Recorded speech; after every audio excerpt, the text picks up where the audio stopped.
Friends told me something I thought was really sweet.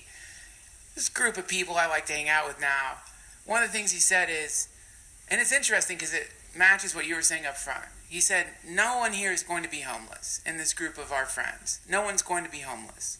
If someone needs help, we're going to give them what we have to help them.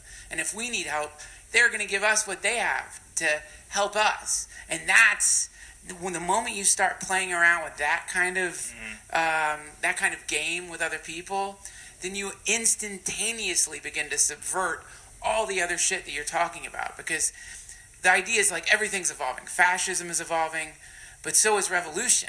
And what's the big problem with revolution, man? It's fucking centralized, inevitably.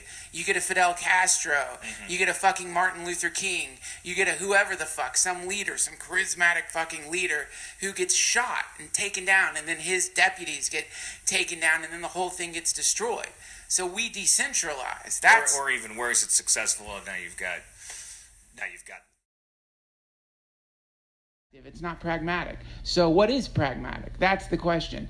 What would an evolved anarchistic revolution look like? And what it would look like is small groups of people just agreeing on a real simple, basic fucking idea, which is, hey, I'm not going to let you be homeless. If shit hits the fan for you, you can come stay with me, and I'm going to help you. That's a real sweet thing to tell your friends. You know, like sometimes some of us, especially out here, we get these fucking friends. Now, it's different for you because maybe you got to be more careful because of your resources. But we get these friends. There's a game people play out here, right?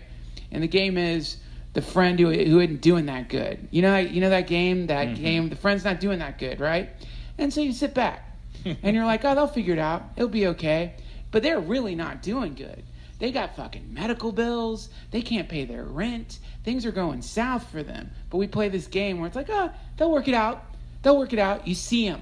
They're fucking like taking sedatives. They're getting super stressed out. And you pretend. You're like, oh, they'll figure it out. They'll work it out. But they're getting sick.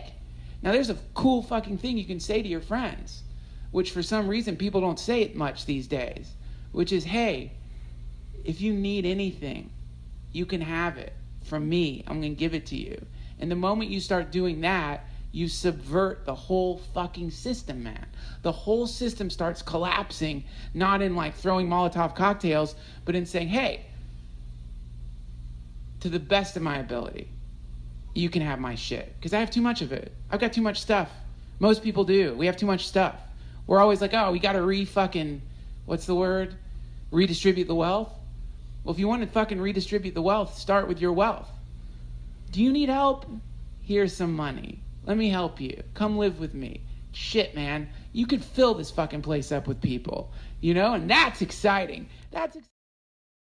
The moment that happens when you're right about to get in the fucking fight with the fucking person that you always get in the fight with, and that's the run-up, you know? And you always get in that fight. Every single time. You always get in that fight. Every single time. You're always right. You're right. And you are right. Every single time. But the moment you go, okay, wait. I'm going to be wrong. I'm going to let him win. Right. Damn, bam, the pin jumps off that fucking runnel. Now you've entered into an entirely different universe. Yeah. You've moved into a different cycle, a new place, a magical place. I mean, a regular psychologist would just call that neuroplasticity, which is like what my therapist called. Like you're basically like, you're going to junctions of behavior and you're bothering to stay there instead of taking the road most traveled. Right. Neurologically, you can, and then you form new habits. That's it. Like you go, well, this is where I always pour a drink. So if you were trying to solve drinking, like you stay there and you're just conscious of it. It starts with awareness, and you go like, well, this is where I always pour a drink. This is where I always pour a drink. This is where I smoke. So I'm gonna chew a carrot stick. I'm gonna do jumping jacks. I'm gonna watch Game of Thrones. I'm gonna wait and see what any other behavior forms out of this moment. Yes. And you can do that with any moment. It doesn't have to be addiction related or moment. Habit related. You can like actually literally spend every single moment being aware of the moment. Yeah. And then instead of taking the road that has been most traveled, every single moment like is afforded a chance to have a new road formed from it. And a new universe. Yeah. A new dimension, a whole new place. you enter into a whole new realm. And that's when the synchronicities start popping. So, man, I love you, Dan. I really appreciate this time I get to spend with you. It's weird, most of our conversations have been recorded, but I'll take as many as I can get.